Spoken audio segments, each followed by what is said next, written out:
जय हिंद दोस्तों, आज हम पढ़ेंगे मिक्सचर एंड एलिगेशन के दूसरे नंबर वीडियो के बारे में। तो आइए क्वेश्चन से बात करते हैं। तो क्वेश्चन है कि यदि एक परीक्षा में एक छात्र प्रत्येक सही उत्तर के लिए 4 अंक प्राप्त करता है और प्रत्येक गलत उत्तर के लिए 1 अंक खो देता है, यदि वह कुल 60 प्रश्नों का अंतर देता है और 130 अंक प्राप्त करता है, तो उसके द्वारा सही उत्तर दिए गए प्रश्नों की संख्या क्या होगी। जो कि ऐसा क्वेश्चन काफी ज्यादा इंपॉर्टेंट है और हर एग्जाम में एसएससी के हर शिफ्ट में ऐसा प्रश्न देखने को मिलता ही है।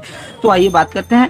एक परीक्षा में एक छात्र प्रत्येक सही उत्तर के लिए क्या 4 अंक प्राप्त करता है, प्रत्येक सही उत्तर के लिए, ठीक है, और प्रत्येक गलत उत्तर के लिए क्या 1 अंक खो देता है। तो सही उत्तर के लिए हमेशा प्लस में रखिएगा, जबकि गलत उत्तर के लिए क्या हमेशा माइनस में रखिएगा। अब बोल रहा है 1 अंक खो देता है और कुल कितना प्रश्न है, तो कुल 60 प्रश्न है। तो इस प्रश्न को इस कॉन्सेप्ट को करने का यही तरीका है। मान लीजिए अगर आपको 60 के 60 प्रश्न अगर वो सही किया रहता तो कुल कितना 240 उसको अंक आया रहता।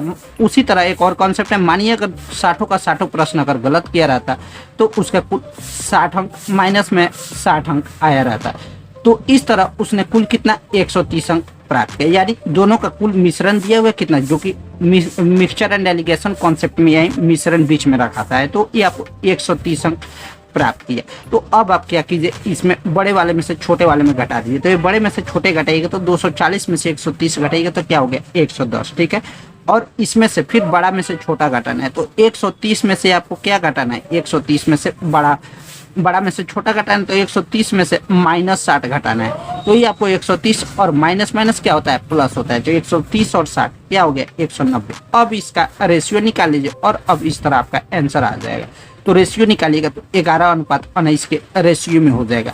तो बोल रहा है तो उसके द्वारा सही उत्तर, तो सही उत्तर कितना था, तो 4 था, ठीक है 4। तो ये आपको हो जाएगा 19 और 11 कितना हो जाएगा, 19 1 20 और 20 10 30, यानी कुल 30 का 60 कितना प्रश्न है, तो 30 कुल सही था, मानिए 30 सही और कुल गलत अंक भी दिया हुआ था 30, जो कि 30 का कुल प्रश्न कितना दिया हुआ है 60, यानी कितना गुना है 2 गुना। तो हमसे क्या क्वेश्चन में पूछ रहा है सही उत्तर, तो सही उत्तर क्या था, तो 19 में सही उत्तर निकालना है। तो ये आप क्या कीजिए 19 में 2 से, यानी सही उत्तर कितना है 19 है, तो इसमें 30 का कितना 2 गुना है 60, तो 19 का 2 गुना कर दीजिए, यानी 38 आंसर हो जाएगा।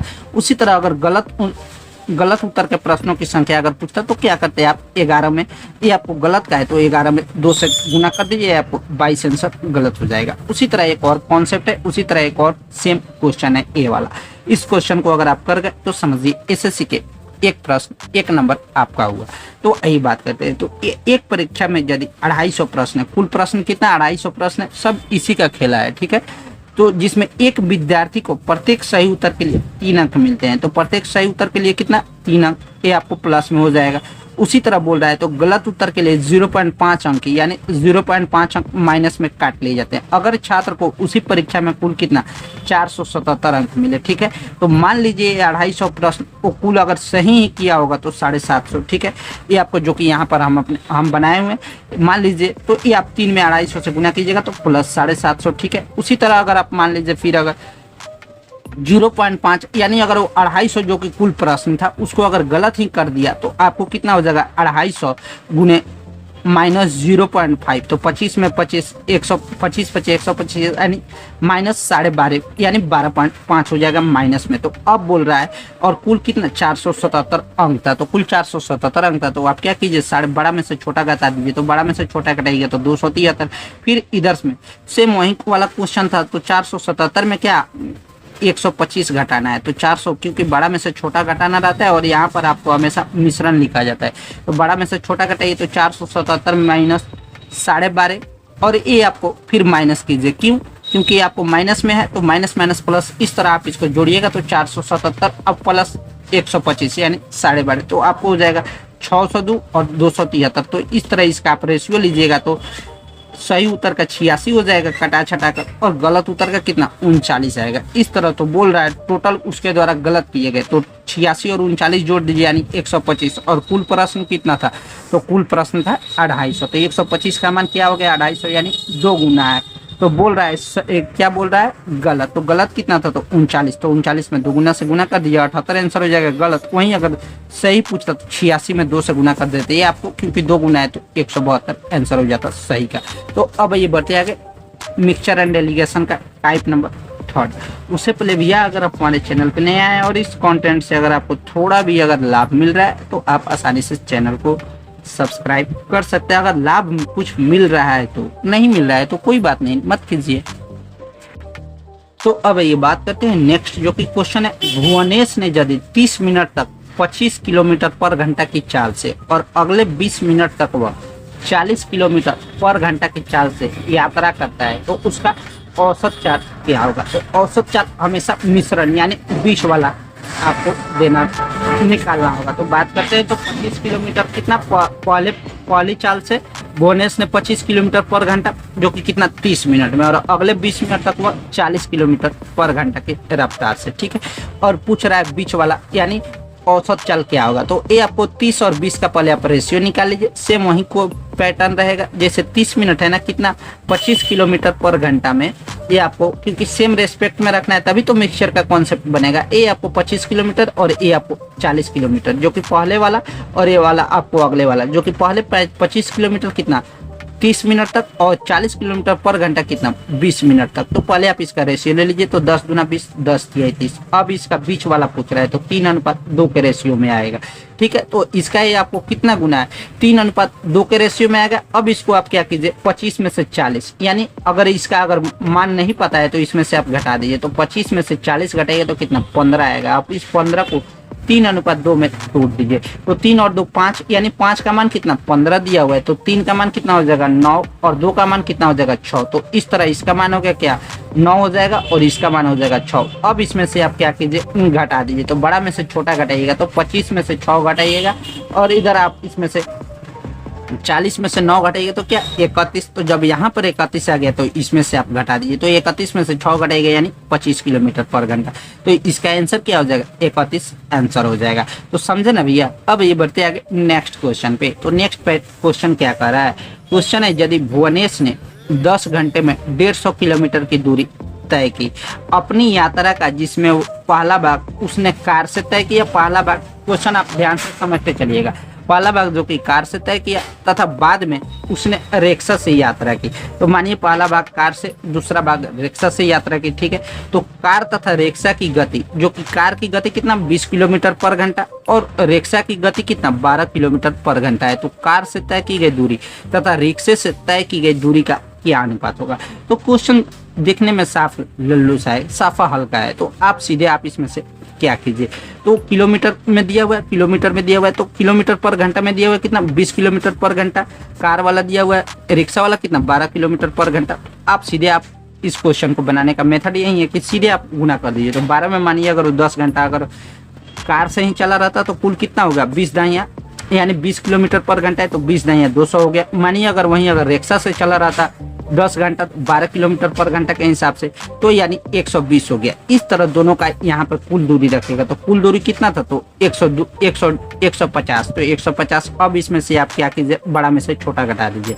तो 200 में से 150 घटाइएगा तो क्या हो गया 50 और 150 में से 120 घटाएगा तो क्या हो गया 30। अब बोल रहा है तो दूरी, तो ये दोनों का दूरी हो गया। अब बोल रहा है तो दूरी का अनुपात क्या होगा, जो कि क्वेश्चन में डायरेक्ट बोल रहा है दूरी का क्या अनुपात होगा।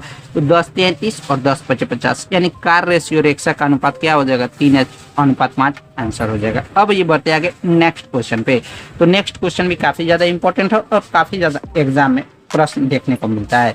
तो क्वेश्चन है, ये बात करते हैं कौन सा है। तो क्वेश्चन है यदि भुवनेश ने 2 चरणों में 6 घंटों में 490 किलोमीटर की दूरी तय करता है, जिसमें यात्रा की पहले भाग में 60 किलोमीटर पर घंटा की गति से बस यात्रा और दूसरे भाग में 100 किलोमीटर पर घंटा की गति से ट्रेन से करता है, ठीक है। तो बस और ट्रेन द्वारा की गई दूरी का क्या अनुपात होगा। तो वही सेम क्वेश्चन है, सीधे आप क्या कीजिए पहले भाग में जो कि क्या करता है पहले भाग में 60 किलोमीटर पर घंटा की गति से बस से करता है तो 60 हो गया, और ट्रेन से कितना करता है तो 100 किलोमीटर पर घंटा, और कुल घंटा कितना था तो 6 घंटा। तो आप इसमें से क्या कीजिए, मानिए अगर 6 घंटा अगर बस से करे तो क्या 360 हो गया। मानिए वहीं अगर ट्रेन से अगर करे तो 600 हो गया, और कुल दूरी कितना दिया हुआ है 490 किलोमीटर, ठीक है। तो इस तरह आप बड़ा में से छोटा घटा दीजिए। तो 490 में से 360 घटाइएगा तो 130, और 490 में से 600 में से 490 घटाइएगा तो 110। इस तरह आप इसका जीरो से जीरो कटा दीजिए। अब रेशियो हो गया, अगर रेशियो पूछता तो 11:13 रेशियो हो जाता, लेकिन पूछ रहा है बस और ट्रेन द्वारा की गई कुल दूरी। तो बस का दूरी कितना था, तो 11 गुना 60, और ट्रेन का दूरी कितना था, तो 100, तो 13 गुना 100। तो इस तरह 60 गुना 100 यानी 20 3 60 और 20 5 100, तो 11 3 33 और 13 5 65 यानी 33:65 आंसर हो जाएगा। तो कैसा लगा भैया वीडियो? अगर वीडियो पे अगर आप फिर से नए आए हैं तो वीडियो को दबा कर लाइक कीजिए, साथ में भैया चैनल पे भी नए आए तो चैनल को थोड़ा सपोर्ट दीजिए, क्योंकि आपका एक एक लाइक हमको बहुत ज़्यादा मोटिवेट देखने को मिलेगा। अब ये बढ़ते आगे नेक्स्ट कॉन्सेप्ट पे। तो अब बात करते हैं मिक्सचर एलिगेशन का टाइप नंबर 3 पढ़ेंगे, यानी परसेंटेज टाइप, जो कि पहला नंबर आता है। तो सबसे पहले आपको बता दें परसेंटेज टाइप में आप क्या कीजिएगा, यानी इधर मेल रखिएगा, इधर फीमेल रखिएगा, और यहाँ पर आपको जो कि मिश्रण के जगह टोटल पॉपुलेशन रखिएगा, यानी टोटल पॉपुलेशन, और यहाँ से आपको मेल फीमेल का माइनस में कीजिएगा तो आपको रेशियो उसका आएगा। तो आइए बात करते हैं क्वेश्चन से। तो क्वेश्चन क्या है, यदि क्वेश्चन बोल रहा है यदि एक कस्बे की जनसंख्या 1,20,000 है, जिसमें पुरुषों की संख्या में क्या 7% और महिलाओं की संख्या में क्या 10% की वृद्धि होती है, ठीक है, और शहर की कुल जनसंख्या में 9.5% वृद्धि होगी, तो उस शहर में रहने वाले पुरुषों की आबादी से महिलाओं की आबादी के बीच क्या अंतर होगा।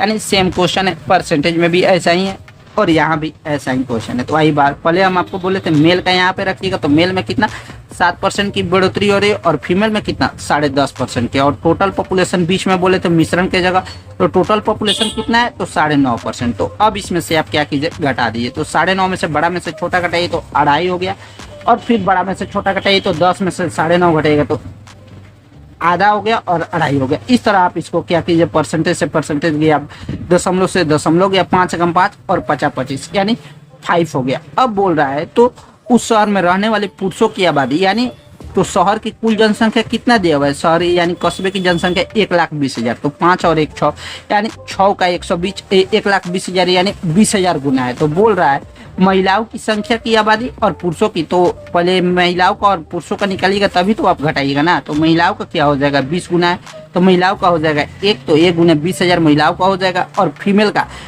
मेल यानी पुरुष का हो जाएगा 20,000 और फीमेल का यानी महिलाओं का कितना हो जाएगा, तो 5 में 20 से गुना कर दीजिए 1,00,000 यानी ये वाला हो गया। अब बोल रहा है तो महिलाओं में से पुरुष को घटाने के बाद अंतर क्या होगा, तो 1,00,000 में से 20,000 घटा दीजिए यानी 80,000 आंसर हो जाएगा। तो समझे ना भैया, ये वाला आपको था परसेंटेज टाइप क्वेश्चन।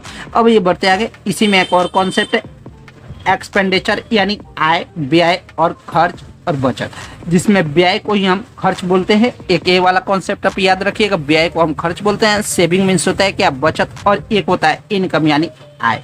तो हमेशा आप कॉन्सेप्ट रखिएगा मिक्सचर एंड एलिगेशन के क्वेश्चन को बनाते समय, यहाँ पर एक्सपेंडिचर यानी व्यय यानी खर्च को रखिएगा, और यहाँ पे इधर सेविंग यानी बचत में, और मिश्रण में हमेशा इनकम को रखिएगा यानी आय को। और इस तरह आप बनाते हैं तो आप मिक्सचर एलिगेशन के प्रश्न को, किसी भी ऐसे प्रश्न को धुआं कर सकते हैं। एक बार फिर से रिपीट कर देता हूँ, यहाँ पे एक्सपेंडिचर यानी खर्च रखना है, इधर सेविंग रखना है यानी बचत रखना है, और इधर बीच में इनकम यानी आय रखना है। तो अब आइए बढ़ते हैं आगे क्वेश्चन से।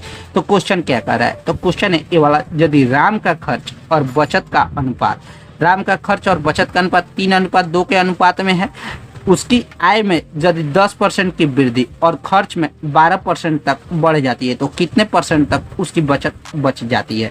तो यानी खर्च और बचत का अनुपात कितना, खर्च और बचत का अनुपात कितना दिया हुआ है, 3:2, ठीक है। और हमको ऊपर लिखना रहता है क्या, हमको ऊपर लिखना रहता है खर्च अनुपात नीचे लिखा जाता है और ऊपर पहले खर्च लिखा जाता है। तो बोल रहा है यदि उसकी आय में, तो आपको खर्च और बचत ये आपको नीचे वाला रेशियो दे दिया है क्या 3:2, ठीक है। अब बोल रहा है यदि उसकी आय में 10% की वृद्धि हुई, यानी उसकी इनकम में, तो इनकम हमेशा बीच में रखा जाता है, तो इनकम हमेशा बीच में रखा जाता है, तो 10% की वृद्धि होती है, और खर्चा कितना है, तो हमेशा इनकम को बीच में रखिए, तो ये आपको हो गया 10%, ठीक है। और खर्चा कितना है 12% तक बढ़ जाती है, तो खर्चा कितना 12% तक बढ़ जाती है। तो अब आप से यहीं कॉन्सेप्ट लगाइएगा, तो 12 में से 10, क्योंकि बड़ा में से छोटा घटाइए, तो 12 में से 10 घटाइएगा तो 2, और जो कि खर्च और बचत का अनुपात कितना दिया हुआ है 3:2, तो 2 का मान क्या हो गया 1 गुना है, तो 3 में 1 गुना से, वो 3 में गुना से 1 कीजिएगा 1 गुना, तो 3 हो जाएगा। अब इसमें से आप बड़ा में से छोटा घटा दीजिए, तो 10 में से 3 घटाइएगा तो उनका उनकी बचत का अनुपात कितना हो जाएगा, 7% आंसर हो जाएगा। तो समझे ना भैया। अब ये बढ़ते आगे नेक्स्ट क्वेश्चन पे।